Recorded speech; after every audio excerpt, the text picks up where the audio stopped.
Brosplay! What were we talking about? You mean before the Dolt came out? Oh, yes. This show has been very good for me because I'm forced to listen to myself every week. 4 times a week, at least. So when I hear myself doing dumb shit, I try to correct it, and it takes a long time to stop that stuff, but... Because it's automatic. Have you ever called somebody out on one of those automatic things that they say? Yeah, they're usually really defensive. Like just saying, or no offense, or what you have to understand, or what you have to know is, all that stuff where they... Yeah, you like to call me out on think about it. I do, actually. I got mad about it in the last session, and not in, like, a good way. It was meant to come off as more of a joking matter, where, like... And the next time you do that, I'll probably say something more like, oh, think about it. I forgot. Okay, sorry. Thank you. I'm back. I'll make sure my brain is on. Let me just think about it.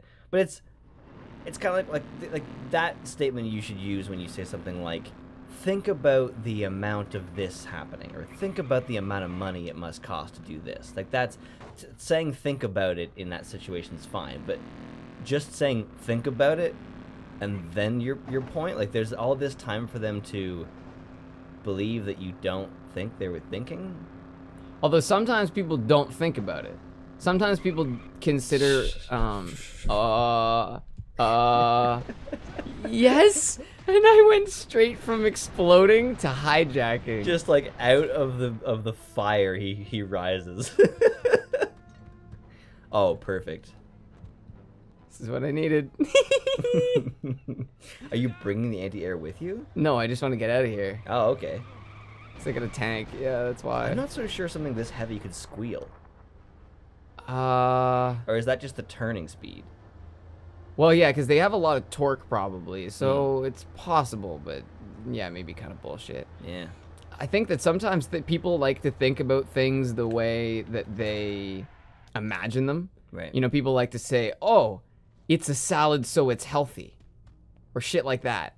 Oh. But that, well, like, think about how that person is not recognizing that a salad is a term to describe like a collection of things. Salad is not a term for healthy food. It was a long time before I knew that marble wasn't a material. It's a texture. It's when you put more than 1 or 2 things all together in a certain like pattern. But it is also a material because that's what we describe that rock as. Oh. Yeah. Wow. Yeah, so marble is both a rock and also a texture. Now I feel silly. But marble cheese is better than marble rock. Everyone knows that. Are you going to see Anne? Anne? Yeah. Yeah, the AN? No. The American nation? No. Anne. The Allied nation? Anne. Damn! Hot damn, that's a nice car. I love that he waves and then gives me like the come here sign, but I'm standing in front of him, so he actually kind of like tickled my chin with the come here sign. Tickles your nose hairs, just like... As a mercenary, would you really be sitting like this on a chair listening to a military man? Dude, military, like mercenaries they're basically military people that don't want to take orders. That's a good point. They're contrarian, they're rebels. Yeah, that's true. They would probably do that almost as like a spiteful thing. Yeah. I'm rewatching the first season of Game of Thrones. Oh, there aren't really any spoilers here, but either way, it's first season, so I'm sorry. It's like 7 or 8 years old, man. You don't get a choice. And there's so the king, whenever the king has his brother-in-law posted outside his door, he just sleeps with all these whores because he knows it's an insult to that guy and his sister. So it seems like kind of the same idea. Like just to be a slap in the face. Yeah. On House of Lies, a character takes like a $30 million hit just to say fuck you to Marty. Yeah, and then what does Marty even say? He's like, I got nothing to lose. I'll fly my business 747 right into the side of this building. Yeah. She's a dark joke. It is a dark joke, actually. Russian Badger makes kind of a dark terrorist joke in his like a year ago. Really? Yeah, maybe it was more than a year. Dark jokes are hard because you can't condemn someone for a dark joke. Well, depends on what the joke is. I mean, we condemned Amy Schumer. Like, it's a pretty normal thing in a as a roast society to make fun of someone's loss. That's pretty normal. I think the issue was that it was very close to Ryan Dunn's death. Are you fucking kidding? This guy just really think I was trying to get you in the car. There you go. And that's, you mean the Steve-O joke? Yeah, I think also part of it is people like Steve-O and less like Amy Schumer. Yeah. Drive him away. Just drive him away. Yeah. Just drive him off a cliff. I wish there was a button to force people to get out, because then I would just drive at high speed and force them to get out of the car. Some games do that. Yeah, like a pile out button. Pile out. Yeah, pile out. That's actually the word they use. What game is that? What game uses pile out? I have no idea. I think you have to talk to him. Probably. Because if that guy so gets in again. Silly. Oh, he had medicine for me. Oh, okay. And the guy's in here. Yeah, let's go. He'll document your travels. Or get killed in the process. As long as I don't kill him, I don't lose money. Street racer. Civilians, casual ties. Casual ties? Wow. I wonder if that actually is what it was originally. I don't think so. Casualties have never been a casual thing. It's very casual. Super casual. Oh, I'm just casually tied to all these innocents that died. Wait, could I drive through the cliff there? What do you mean? Maybe I'm like the Wile E. Coyote. I just saw like something painted on the cliff and I thought it was an entrance. Yeah, okay, I thought I could get through there. Well, that's did you hear about there was a game developer who tweeted like, let us know about any hidden game mechanics that you used for in game design in the past. And a bunch of developers tweeted about very interesting things that they've never really talked about.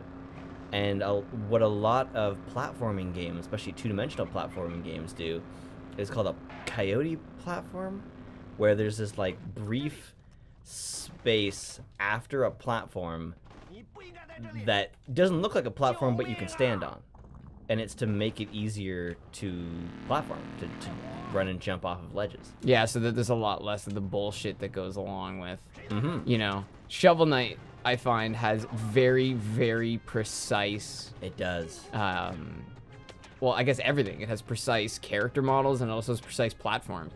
But that actually does make it harder. That's part of why Shovel Knight is actually a challenging game. Yeah, it's a very good game. So it's like a phantom platform almost. The meta is done best in the Shovel Knight playthrough. Shovel Knight. The Plague Knight and Spectre Knight playthroughs are still great, but the dominant strategy and meta elements are so much better in Shovel Knight. I don't know anything about Spectre. We've only played... We haven't played Spectre. I'm actually thinking about doing it soon. That one guy just took me out. Yeah. Wow. That's fine. I need my real gun back. I haven't had a real gun in a while. I'd be down to play Spectre Knight, though. I think that would be fun. You want to do it now? Right now? Yeah. Forget this Ace of Hearts, man. That would be so contrarian. Contrarian? I know I've said that a lot in the last 3 episodes, but if we did an episode where halfway through we stopped and played a different game on the same episode... If it weren't for the fact that it takes so long to switch systems? No, we would just do the same system. Oh, like, okay. We would just Different pop the PS2 game. game? Like, the thing would just continue to record. Okay, so now we're loading up Dark Messiah. Maybe we could do like a super episode where we play like 20 minutes of ATV Off-Road Fury 1, and then 20 minutes of 2, and then 20 minutes of 3. Nice. On the same episode. We could call it a super-sode. Ooh. Uh-huh. A sode. So Pop yourself a sode, bruh. I'm just going to try to get into that Chinese base better next time, because cars have a tendency to get stuck in this game. That's probably my biggest challenge with them. Because in reality, cars can push through a lot. Yeah. But in this game, not so much. It is the Mercenary, isn't it? Taking fire. Not true. I bumped into your sandbags. So, bumped into your sandbags. It sounds like a euphemism. It does sound like a euphemism. If you want me to bump your sandbags, you better be nice about it. Oh, man. It is so accepted when women talk about about using sex as their like a weapon, but it's considered so rude when a man does it. It's like, when she want the dick. I feel like it sounds rude no matter who you are. And that's the thing, though. Like It I was is watching to an you and episode I, of... but it's very normal to the majority of society for women to talk that way. Yeah, probably. Oh, well, okay. Where are you going? This is mine now. What were you gonna say? I saw an episode of That 70s Show where Kelso and Jackie do it for the first time. So then Kelso like now kind of feels like he has all the power. Oh. So he's like getting her to do a bunch of stuff. And then Donna is trying to point out to Jackie that like she doesn't have to do what Kelso says. And Jackie goes, "Oh, so you mean I own him now?" And Donna's like, no, that's not how it works. She's like, "No, thank you, Donna. I get it. Like, thank you." It's just weird. But yeah, maybe you're right. Maybe that's just, we aren't like that. No, because I've talked to people and they tell me these like long, complicated stories about girls that they're with, and they're like, "What do you think I should do?" And I'm like, man, like if the story is that long, don't be with them. Like, there's no complicated stories with good people in my life. That's a good point. There's no like back and forth where it's like that, like, you and I texted yesterday that we would do this at around 9, and then you showed up around 9. That's it. That's how it goes. It wasn't like, oh, but you told me this, and then I thought that you said that, and then no, there's none of that shit. And I've heard it from a lot of people where they're like, this girl I'm with, like, she doesn't text me back, and then I text her immediately and she doesn't respond, and I'm like, if someone wants to text you, they will text you. There's no, my phone broke, my phone wasn't charged, I didn't see it, I was doing something. Like, someone will, that kind of thing can happen, but if it's frequent, that's the issue. Yeah, like my phone breaks every other week. Exactly. Like Dane does it all the time to me.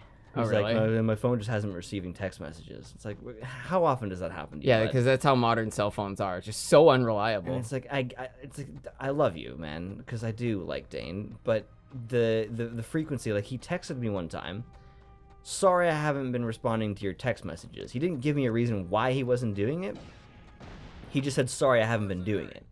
And I said, "It's cool, dude. How you been?" And he didn't respond.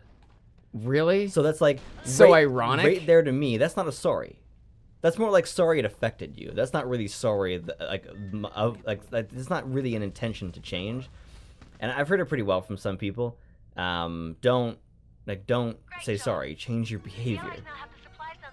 That's really ideal. Like Yeah. that's what people want. People don't want you to apologize for doing shitty things. And then there's that classic response, "What do you want me to say?" And it's like, nah, I don't want you to say something. I want you to believe.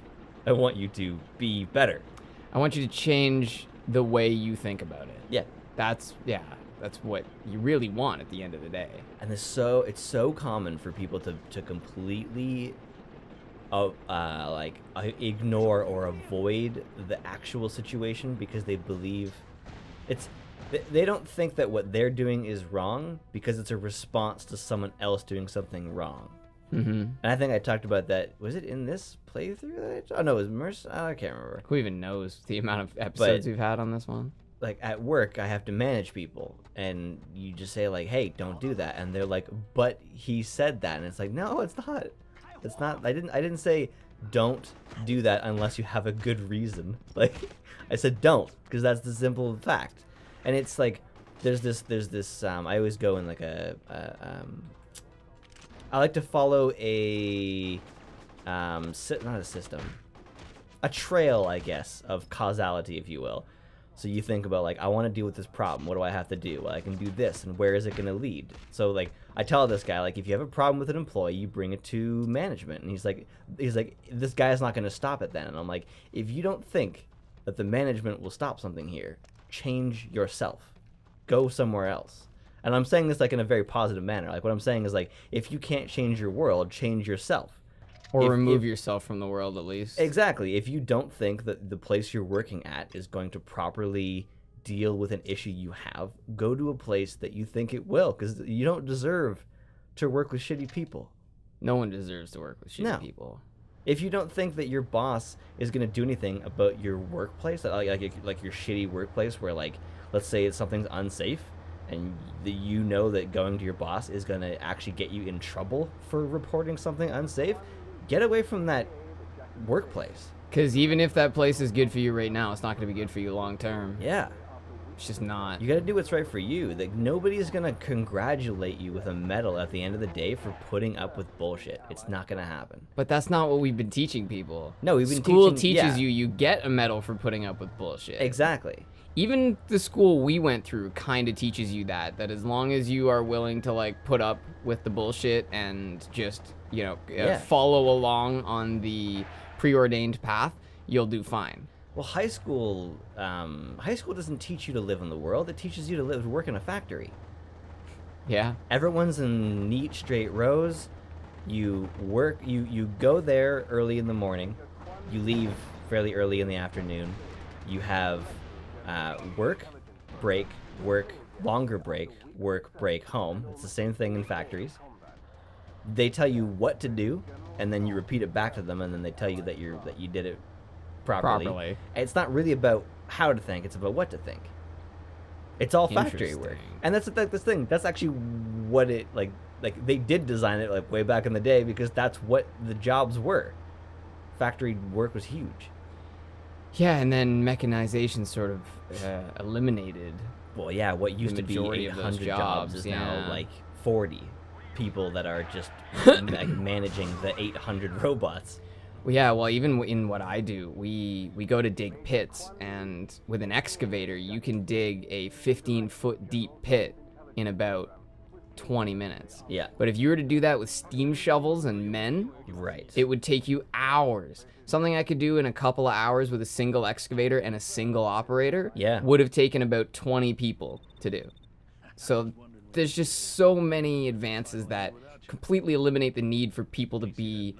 this is an expression in mining. If you're near like where the rock is being blasted, it's called at the face. And so in mining, they always try not to put human bodies at the face because it's the most dangerous place. Right. Very much the same way in every other industry. Like, why would we want to put human drivers in trucks if we didn't need to?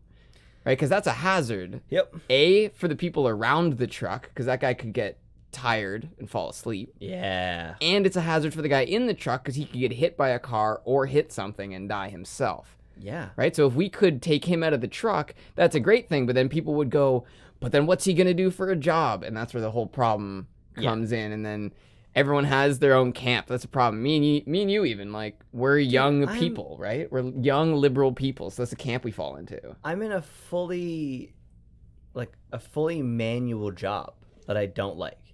And when someone says things like, "Well, we don't like the minimum wage going up is gonna do this," and like they're gonna replace us with robots, I'm like, "Fucking good." Like, yeah, do we need to be here making pizzas? No, it's like this is it's a shitty job, and it's supposed to be like a high school thing. But what if our society could operate on robotics, and then like you were talking about, there's certain countries where most things are done by robots, and that the people get like a higher than average minimum wage increase. Not minimum wage, what is it called, universal basic income? Yeah, I don't think they have a universal basic income, but they have a really strong, so this is Norway, I believe, or Denmark. I get those ones confused very easily. But they have really strong social assistance programs, because the idea is that as they bring out disruptive technologies, things like automated tellers and automated street sweepers and just all kinds of things like that, as they start to bring out those automated technologies and displace people from jobs, because they have a strong social system, they're able to bring those people to a place where they can either find meaningful employment of their own, or do something community-based, like, they spend their time volunteering, or they're a stay-at-home mom or whatever.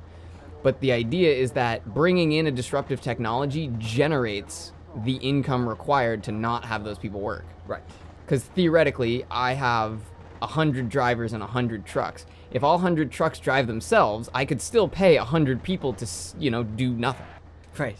And obviously... The government, right? Like the country, not the company. The world in general then has, So I think that's how they aim to do it, is that why would you make people work because you want them to be compensated only for what they directly earn, right, at the cost of their bodies when it's not necessary? It just seems, I guess some of these people, people who work in an office full time may not understand it quite the same way.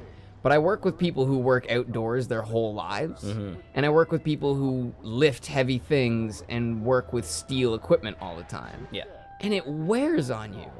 It wears on your mind, your body. I'm not even in a hugely physical job, and I feel like I've aged like 10 years in 2.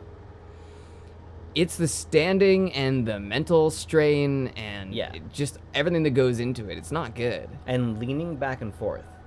From one leg to another. When you're in one space where you have to like move to grab something and then move back, and then you're not moving very much in that in several hours, and then you do that 5 times a week for years. It hurts your hips and your knees and your legs. And you're also leaning slightly forward in this one way, and that puts a lot of extra stress on your glutes, and then you get lower back pain because you're constantly leaning. Yeah, and it's like really pronounced when you first start that kind of job. Like new people are always saying like this and that is problematic, and I always remember like, oh yeah, when I started that was a real problem. Yeah, like my feet hurt when you first, because you're standing on those hard ass floors. Yeah. And they put down those non-stick tiles or non-slip tiles, which I don't know if they had those there, but a lot of fast food places do. So it's concrete on concrete. It's basically concrete. Yeah. Yeah. And did they put down those rubber mats, those thick ass rubber mats with the circular holes? I had those at the factory I used to work at, and they were great. Like they were solid. You could tell. It was a very stark difference. You'd step off them to do something else, and you go, oh, yeah, look at that. Yeah, that's one big thing. Getting good boots or at least good footwear is huge, no matter what you do. Yeah. Oh, absolutely. There's a guy at work I'm looking at his shoes. They're like hand-me-down skate shoes. And I said, man, you got to get better shoes. And he says, I'm too old to worry about that. And I said, that's actually why you need to worry about that. Because if I'm 25 and I'm having a problem with shitty shoes, then you at 67 is going to be a serious fucking problem. Yeah, you need shoes. You definitely need shoes. Well, also, I hear that a lot. I hear, life is too short. Enjoy the this, enjoy the that. But a lot of the things that are involved in that very same sentence, things like life is too short, have that extra piece of cake. Yeah, but then you're reducing how long life is. That mentality is what burns out your body and gets you to the point where you're 50 and you're acting like you're 70. Yeah, and I know one thing that me and the girlfriend live old people lives where we go to bed at like 9:30 and we do dinner at like 4 sometimes, depending. I mean, that's awesome. She's a late dinner person, I'm an early dinner person. But sometimes I just don't see the problem with being old when you're young. The reason old people live that way is because they've realized you can't live as a young person forever. No.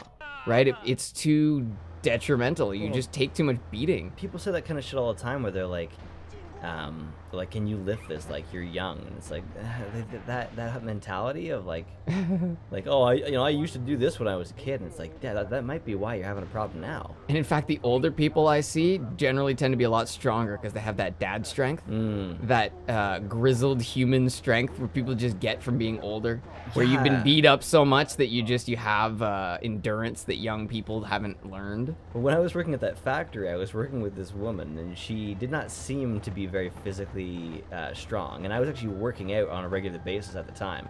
I thought I was fucking cool. And I couldn't lift this thing. It was way too big, and I'm like, can you help me with this?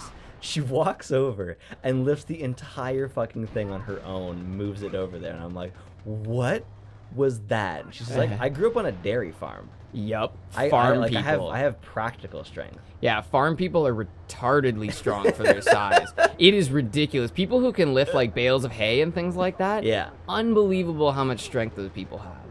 And yeah, like you said, practical strength. Yeah. Yeah, we've got city boy strength, which is essentially tantamount to nothing. Well, it's kind of like strongman competitions. Those guys aren't chiseled. They have just raw power behind them. Oh, yeah. They're just meaty, large individuals. You don't have those strongman competition winners like standing outside of an Abercrombie and Fitch. No. Well, also, you don't even have bodybuilders. An Abercrombie. Like, bodybuilders wouldn't even be Abercrombie models because bodybuilders tend to look a little gross. Yeah. They've got veins where they shouldn't have veins, and they're just kind of exploding. Yeah, for sure. Oh, look, floating gun. Thank you for joining us. Oh. Next time, SK. Yeah, sure.